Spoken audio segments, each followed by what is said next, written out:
Welcome friends, 2002 সালের পর পশ্চিমবঙ্গে আবারও এসআইআর হতে চলেছে।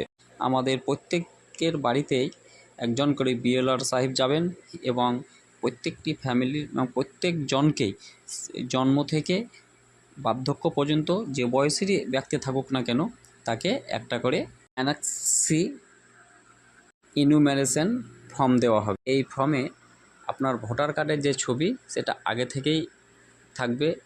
নাম, এপিক নম্বর, ঠিকানা, সিরিয়াল নম্বর, পার্টের নম্বর, বিধানসভা, লোকসভা এবং রাজ্য আগে থেকেই ফিল আপ থাকবে এবং কয়েকটা জিনিস আমাদের ফিল আপ করতে হবে। তার মধ্যে বর্তমানে একটা পাসপোর্ট সাইজের ছবি, জন্ম তারিখ, আধার নম্বর ঐচ্ছিক আপনি দিতেও পারেন, নাও দিতে পারেন এবং মোবাইল নম্বর দিতেই হবে।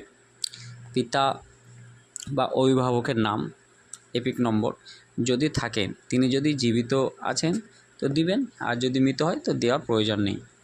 মায়ের নাম, তার এপিক নম্বর যদি জীবিত আছে তো দিবেন, না হলে না দেওয়ার, মৃত হলে দেওয়ার প্রয়োজন নেই। যদি আপনি বিবাহিত হন তো স্ত্রীর, আর যদি স্ত্রীর ফর্ম ফিল আপ হয় তো স্বামীর নাম দিতে হবে, সাথে এপিক নম্বর দিয়ে ফর্মটা ফিল আপ করতে হবে।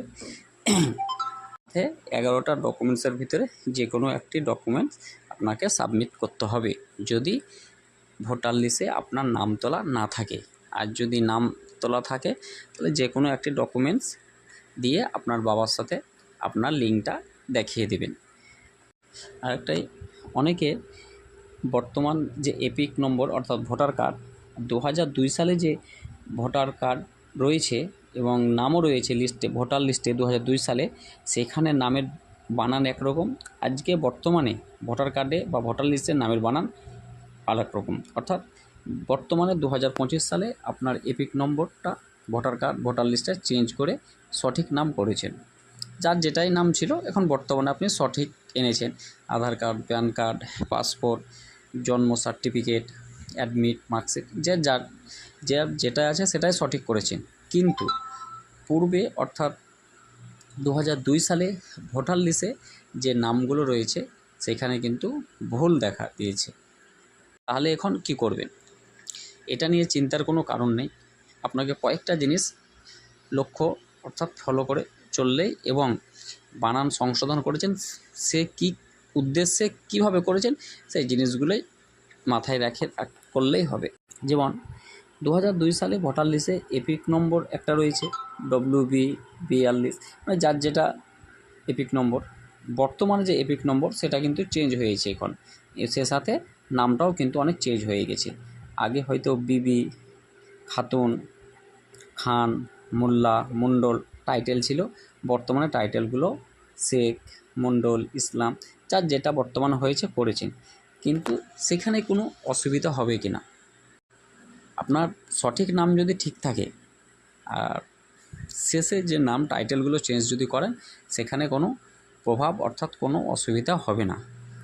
যদি আপনার পুরো নামই চেঞ্জ হয়ে যায়, অর্থাৎ 2002 সালে নাম ছিল একটা সিরিনা খাতুন বা বিবি, বর্তমানে সিরিনা খাতুন বা বিবিটা চেঞ্জ করে নতুন নাম করেছেন হাবিবা বিবি, সেক্ষেত্রে কিন্তু একটা বড় পরিবর্তন এনেছেন এবং এসব জায়গায় ক্ষেত্রে কিছু আপনাকে ডকুমেন্টস গুছিয়ে রাখতে হবে।